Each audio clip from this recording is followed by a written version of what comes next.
You're looking for a car that will take you to cities as well as to beautiful spots outdoors.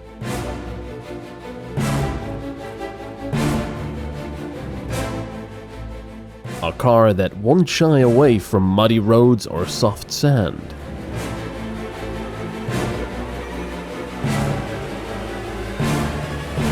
A car you won't be afraid to get dirty or even scratched.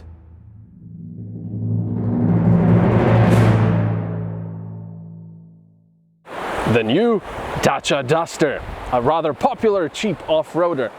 But you might look at it and say, that's not new, that's just a facelift. It's got these new daylight LEDs, it's got a slightly snazzier mask, but it's not really new. It is. The entire chassis is actually new. They changed the entire factory process for that. The engines are still of the older generation, the 1.5 diesel in this car, but the new generation engines are coming very soon. The undercarriage is still only facelifted, so to speak, but the most important thing with this car is that it has a lot of new extras.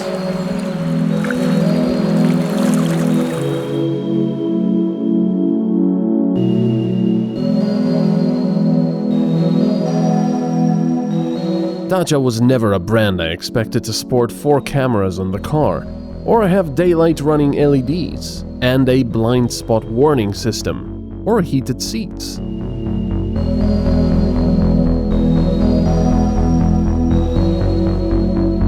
Basically, I was not expecting the new Duster to have all that, look good, and still have a pretty reasonable price.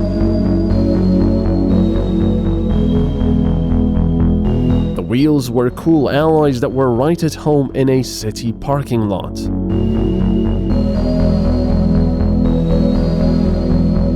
A lot of extras here and there make this car more interesting, nice, and not a mass of throwaway metal.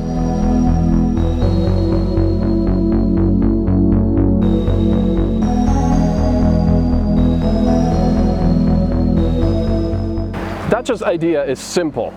A solid car for fair money, and that's what the Duster is. Now, if you live in a city, you're not really looking to buy a semi-off-roader like this. It doesn't have a reduction gear, so no low gear, and you're gonna say, even my slammed Ferrari could get up this hill, or a Honda.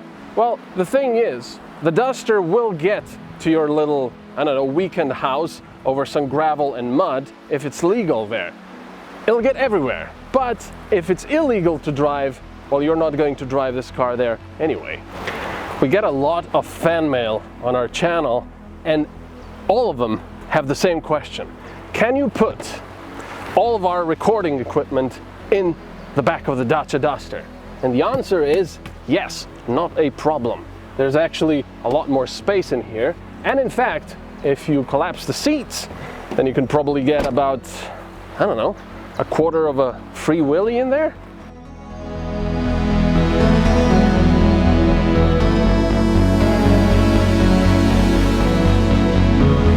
The interior was changed a fair bit. Sitting in the Duster, you no longer feel like you're sitting in an agricultural machine.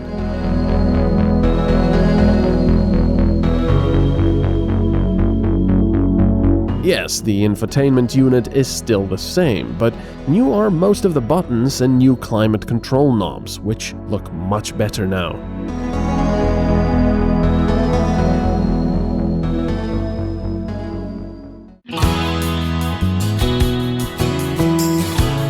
Here I do have to mention that the highest equipment level comes with alloy wheels as standard, which are quick to get damaged when off-roading. If you'll be driving off the beaten paths, I suggest steel rims.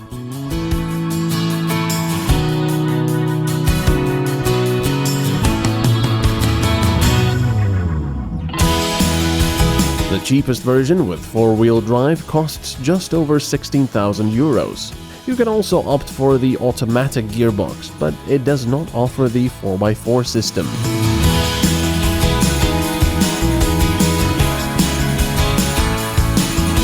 I definitely had to test out this car on a muddy incline, which was pretty slippery as it had rained a day or two before.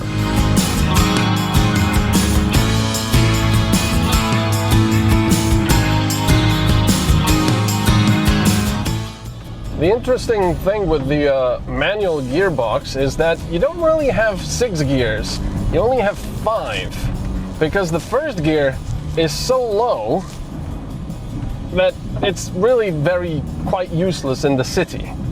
And well, you mostly use it as a low crawl gear. And in the city, you actually start like a small truck in the second gear.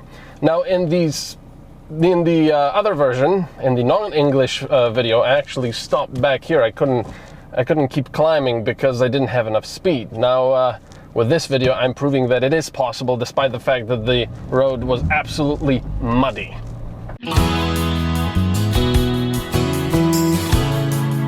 But I cannot fault the car for not getting up the hill. The error was all mine and my lack of experience. The answer was simply full throttle.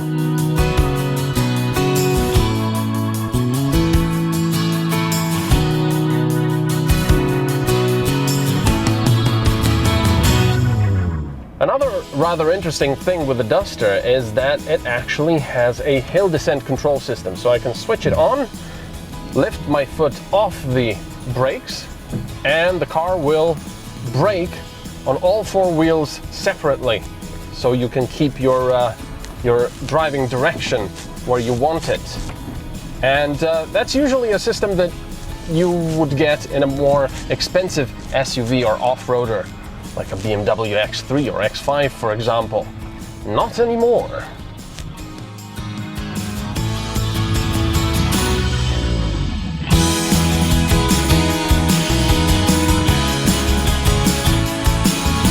Dacia put quite a lot of practical extras into the Duster, but still kept the price pretty reasonable.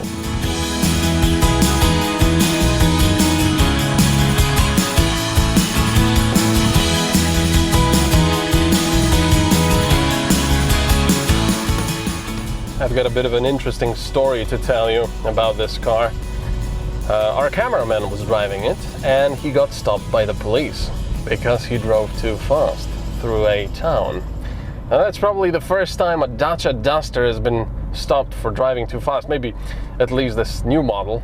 But what I'm trying to say is that this car has been civilized so much that no longer are you driving, I don't know, 70 kilometers per hour and you feel like, the car is falling apart, we're going 200, it's ludicrous speed. No, you can very easily drive this on the highway for maybe longer periods of time. I wouldn't really call it a GT car, but yeah, it's pretty good.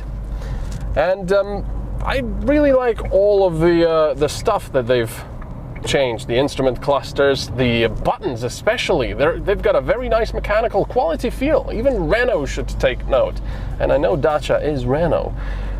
The only thing I don't like is the infotainment screen, which is very functional and, you know, everything works, but in the sun, it glares so much you can barely see it. So all of these 4 cameras, for example, are pretty useless. Anyway, to continue the story with the police from before, the policeman at the end told our guy, "You've got a nice car." The base Duster can dust for 13,000 euros, while the top-of-the-line one with 4x4 drive, diesel engine and all of the optional extras comes up to 20,500 euros.